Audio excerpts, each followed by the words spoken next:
910 நாட்களுக்கு மேல உங்க மண்ணுக்காக போராடிட்டு இருக்கீங்க.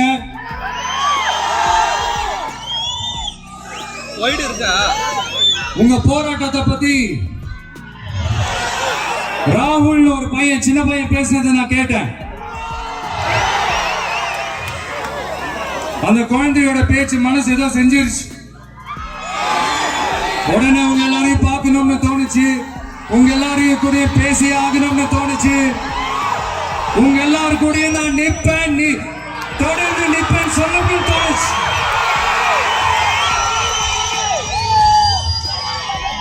ஒவ்வொரு வீட்டுக்கும் ரொம்ப முக்கியமானவங்க அந்த வீட்டில் இருக்கிற பெரியவங்க தான்.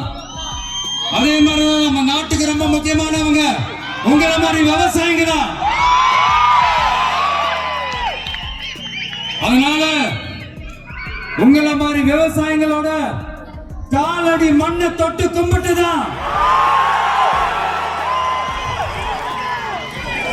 என்னோட பயணத்தை தொடங்கணும்னு ஒரு முடிவோட தான் இருந்தேன். அதுக்கு சரியான இடம் இதுதான் எனக்கு தோணுச்சு.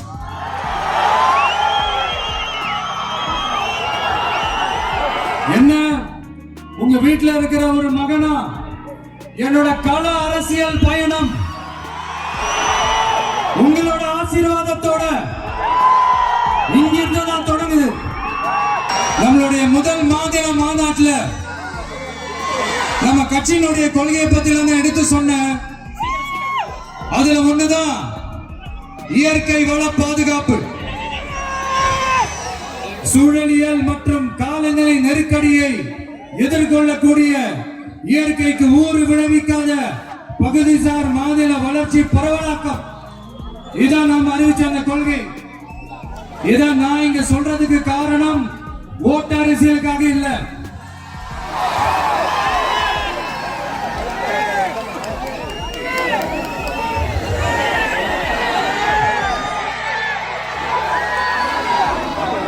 இன்னொரு தீர்மானம் அதே மாநில மாநாட்டில் நான் சொன்னேன்.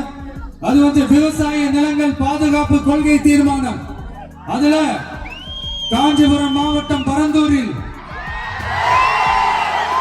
1000க்கும் மேற்பட்ட ஏக்கர் பரப்பளவில் 13 நீர்நிலைகளை அடிச்சு சென்னையை நிரந்தரமாக வெள்ளக்காடாக்கும் திட்டத்தை ஒன்றிய மாநில அரசுகள் கைவிட வேண்டும் என்று வலியுறுத்தின. அது மட்டுமில்லாம இந்த மண்ணுக்காகவும் மக்களுக்காகவும் நம்ம விவசாயிகள் பாதிக்கிற இந்த திட்டத்துக்கு எதிராக சட்ட போராட்டம் நடத்தவும் தயங்க மாட்டோம்னு சொல்லியிருந்தோம். அதே இங்க உங்க முன்னாடி ரொம்ப ஸ்ட்ராங்கா வலியுறுத்துறேன். இந்த பிரச்சனையில நான் உங்களோட உறுதியா நிற்பேன்.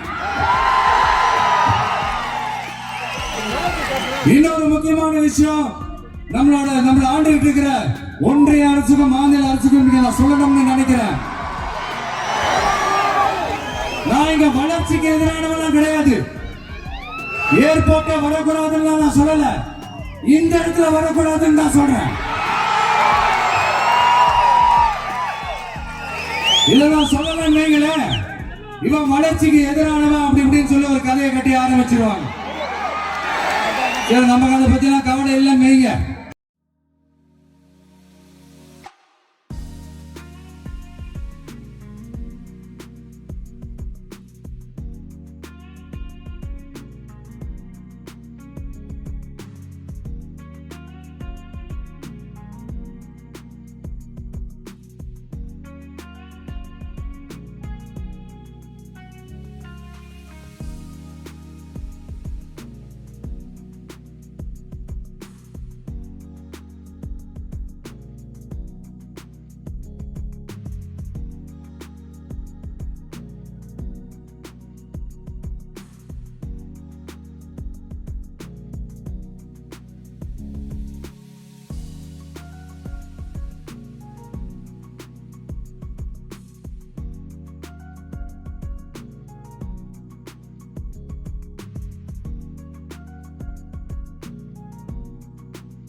எல்லாத்துக்கும் மேல இன்னைக்கு இந்த பூமியில வாழ்ற எல்லா உயிரினங்களோட இருப்பையும் புவி வெப்பமயமாதல் பயமுறுத்திட்டு இருக்கு. அதனுடைய ரிசல்ட் தான் ஒவ்வொரு வருஷமும் இந்த மழை காலத்துல வெள்ளத்துல சென்னை சிட்டி எப்படி தத்தளிச்சுக்கிட்டு இருக்கிறத நம்ம பாக்குறோம். இப்ப ரீசன்ட் டைம்ல எடுத்த ஒரு அறிவியல் ஆய்வுல இப்படி ஒவ்வொரு வருஷம் சென்னையில வர ஃப்ளட்டுக்கு காரணமே இங்க இந்த சுற்று வட்டார பகுதியில் இருக்கிற சதுப்பு நிலங்களை நீர்நிலைகளை அழிச்சது தான் சொல்லுது. இப்படி ஒரு சூழல் இருக்கும்போது 90% ஆஃப் விவசாய நிலங்கள் 90% ஆஃப் நீர்நிலைகளை அழிச்சு இங்க இந்த பரந்தூர் விமான நிலையத்தை கொண்டு வரணும்னு எடுக்கிற அந்த முடிவை எந்த அரசா இருந்தாலும் அது மக்கள் விரோத அரசா தான் இருக்க முடியும்.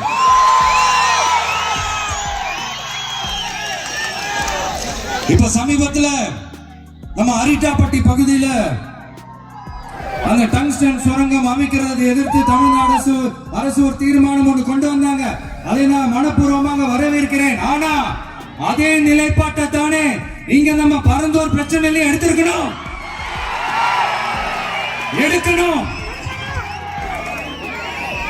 எப்படி அரிட்டாப்பட்டி பகுதி மக்கள் நம்ம மக்களோ அதே மாதிரி தானே பரந்தூர் மக்களும் நம்ம மக்கள்.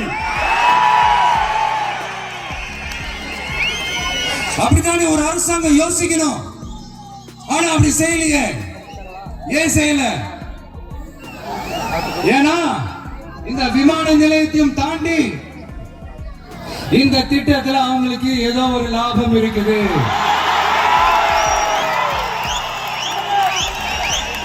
அத நம்ம மக்கள் தெளிவா புரிஞ்சு வச்சிருக்கிறாங்க. நம்மளுடைய ஆட்சியாளர்களுக்கு ஒரு சில கேள்விகள். நீங்க எதிர்கட்சியா இருக்கும் போது 8 வழிச்சாலையை எதிர்த்தீங்க, அந்த காட்டுப்பள்ளி துறைமுகத்தை எடுத்தீங்க. அதே தானே இங்கேயும் அதே நிலைப்பாடு தானே இங்கே எடுக்கணும். எதிர்கட்சியா இருக்கும் போது விவசாயிகளுக்கு ஆதரவு, ஆளுங்கட்சியா இருக்கும் போது விவசாயிகளுக்கு எதிர்ப்பா? எனக்கு புரியலையே.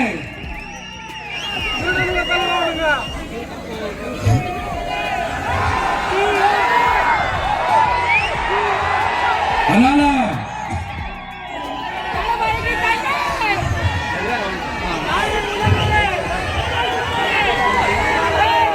இனிமேலும் சொல்றேன், உங்க நாடகத்தெல்லாம் பார்த்துக்கிட்டு மக்கள் சும்மா இருக்க மாட்டாங்க. நீங்க உங்களோட வசதிக்காக அவங்களோட நிக்கிறதும் அவங்களோட நிக்காம இருக்கிறதும் நாடகம் ஆடுறதும் நாடகம் ஆடாம இருக்கிறதும் அது சரி. நம்புற மாதிரியே நாடகம் ஆடுறதுலதான் நீங்க கில்லாடிங்களாச்சு. அதே மீறி நம்ம விவசாயிங்க உங்க போராட்டத்துக்கு எதிராக போராடினாங்கன்னா பிரச்சனை தான். அதனால இனிமேல் உங்க நாடகத்தை பார்த்துக்கிட்டு மக்கள் சும்மா இருக்க மாட்டாங்க.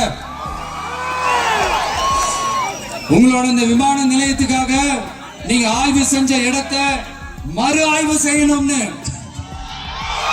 ஒன்றிய அரசுக்கும் மாநில அரசுக்கும் நான் கேட்டுக்கிறேன். விவசாய நிலங்கள் இல்லாத இந்த பாதிப்புகள் குறைவா இருக்கிற இடங்களா பார்த்து உங்களுடைய விமான நிலையத்தை கொண்டு வாங்க. வளர்ச்சி தான் மக்களின் முன்னேற்றம். ஆனா அந்த வளர்ச்சின்ற பேர்ல நடக்கிற அழிவு மக்களை ரொம்பவே பாதிக்கும்.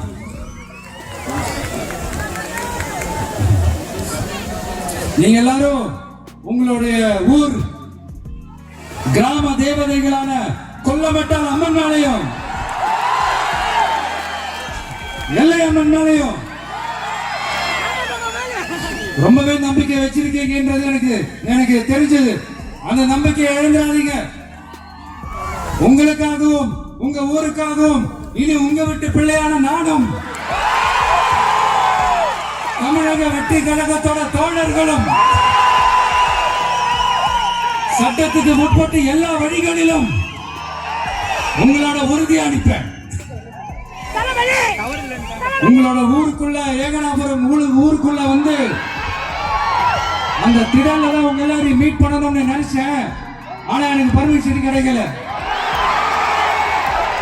இங்கதான் பர்மிஷன் கொடுத்தாங்க. நான் ஏன் ஊருக்குள்ள வரணும் தடைன்னு எனக்கு தெரியல. இப்படிதான் கொஞ்ச நாளைக்கு முன்னாடி நம்ம புள்ளிங்க ஒரு நோட்டீஸ் கொடுத்ததுக்கு தடை விதிச்சாங்க. ஒரு துண்டு சீட்டு நம்ம பிள்ளைங்க கொடுத்ததுக்கு அது ஏன்னு எனக்கு புரியல. அதனால கான்பிடண்டா இருங்க, நல்லது நடக்கும், வெற்றி நிச்சயம்.